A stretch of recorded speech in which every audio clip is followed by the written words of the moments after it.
Je vous remercie Je encore vous en prie.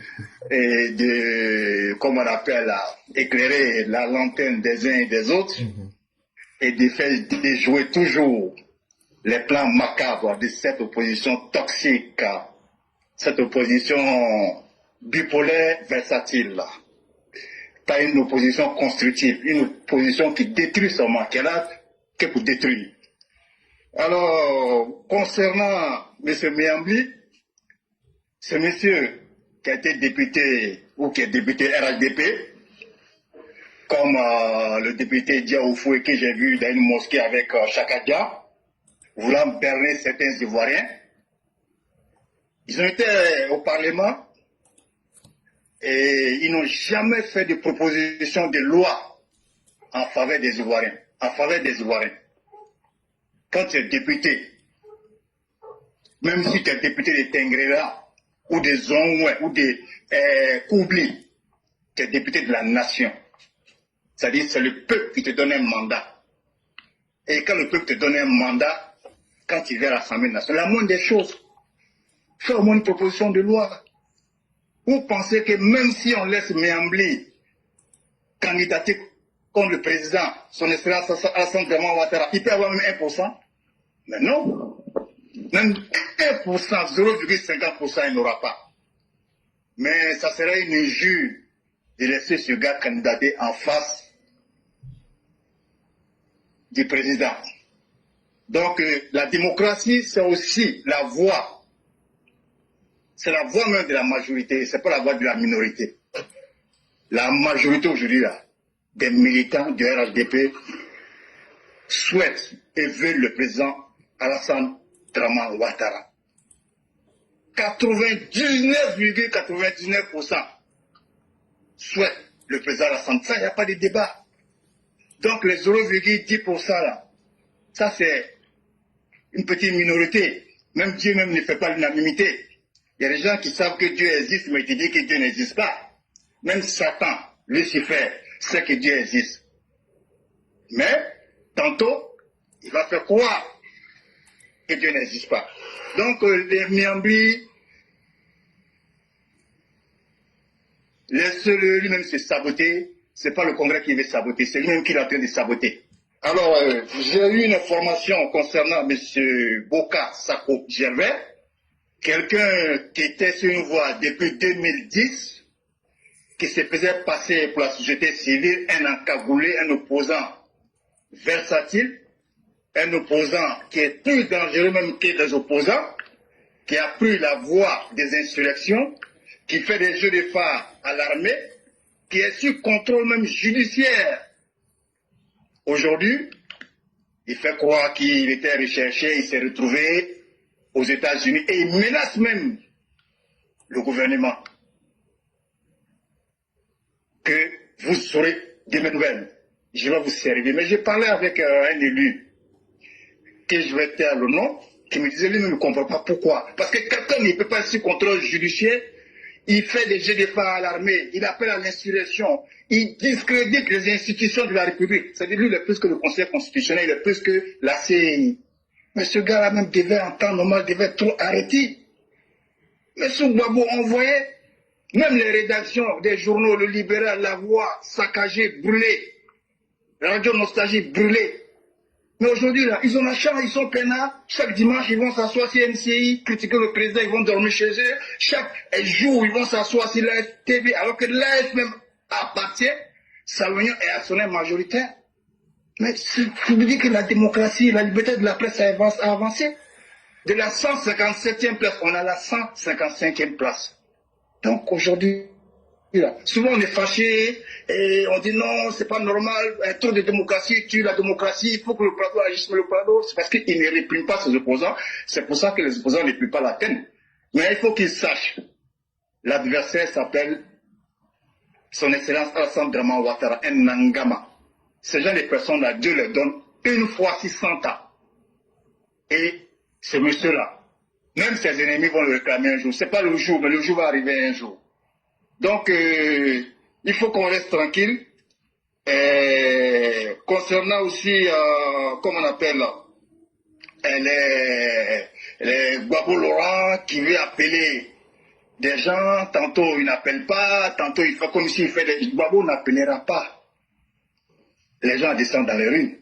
Parce que nous tous, nous savons que son programme, c'est la rue, c'est le désordre, c'est les soulèvements populaires, comme il a fait en 2000 avec le général Gueye. En plus du soutien de Jospin et l'armée, parce que en son temps, c'est le général Dogo Blé en 2000 qui avait attaqué la poudrière, plus la population, plus les socialistes qui ont fait que Gbagbo a cédé au pouvoir. Donc toujours, moi je le dis, Gbagbo n'a jamais été élu. Il est venu de façon calamiteuse comme il a dit. Donc restons sereins. Et je le répète, l'adversaire s'appelle son excellence Alassane Dramane Ouattara. Un Nangama. Et Dieu donne ces gens de personnes-là. Sur 100 ans, une fois. Donc ils vont tout essayer, ils vont tomber. On a le cas, hein. Ben Soumaro, il est passé où? Jean-Jacques Béchaud, il est passé où? Kafana, il est passé où? Maïleba est passé où? Le commandant Fofana, qui était avec Soro, qui faisait la bouche sur Facebook, il s'est retrouvé où après? Il s'est retrouvé à côté de Chuprado, il a été cueilli comme un fruit pourri. Gbagbo Laurent même, il est passé où? Henri Konavédié, père son âme, qui a tout fait, et après le Prado a parlé, il est passé où? Donc, le Prado n'a jamais perdu le combat. C'est vrai, ça a été souvent difficile, mais à la fin, là, parce qu'il est dans la vérité. Donc il faut qu'on dorme tranquille. Et souvent quand on parle du bilan des prouesses du président de la République, certains gars sont fâchés. Ils ont mal. C'est parce qu'il y avait la guerre. Mais non, il faut qu'on parle de ça tous les jours. Avec Alassane Ouattara, c'est 10 universités. Quand il reprend, il venait à la magistrature suprême en 2011. On n'avait que 2 universités. À Cocody, à Djamé, à Bobo. Mais aujourd'hui, on a 10 universités, plus l'université virtuelle, l'université de Guinée est en construction. À 150 km, nous avons des hôpitaux. On a combien de routes? Plus de 3000 km de routes bitumées. On a des autoroutes aujourd'hui jusqu'à Boaké. On a l'autoroute aujourd'hui jusqu'à Bassam. Et après l'autoroute, il y a les travaux, des études qui sont faites. Jusqu'à Korogo encore. Donc, en bilan, il n'y a pas de débat à faire. Donc, j'aimerais en même temps profiter pour dire à mes frères et sœurs, ce 21 et 22, tous les amis du progrès, tous les amis de la sécurité, tous les amis qui veulent la sécurité, fassent tout, qu'ils soient en Côte d'Ivoire, pas dans la diaspora, fassent tout du 21 au 22, se rendent d'abord au parc d'exposition, et après le 22, au stade de Pimpé, d'Anyama, au stade Alassane Dramane Ouattara, pour une démonstration de force, pour une Côte d'Ivoire en paix, une Côte d'Ivoire prospère, une Côte d'Ivoire solidaire, une Côte d'Ivoire de sécurité. Parce que la sécurité, là, quand tu te donnes les moyens, de la sécurité, lui, il ne voit pas le nageur, hein. Il voit le nageur et puis il tape sur son dos. Donc, encore une fois, comme je le dis toujours, comportement du mouton, réaction du berger. Que Dieu bénisse la Côte d'Ivoire. Merci encore, M. Cléré, d'éclairer la lanterne des uns et des autres. Et merci encore de faire déjouer toujours le plan macabre.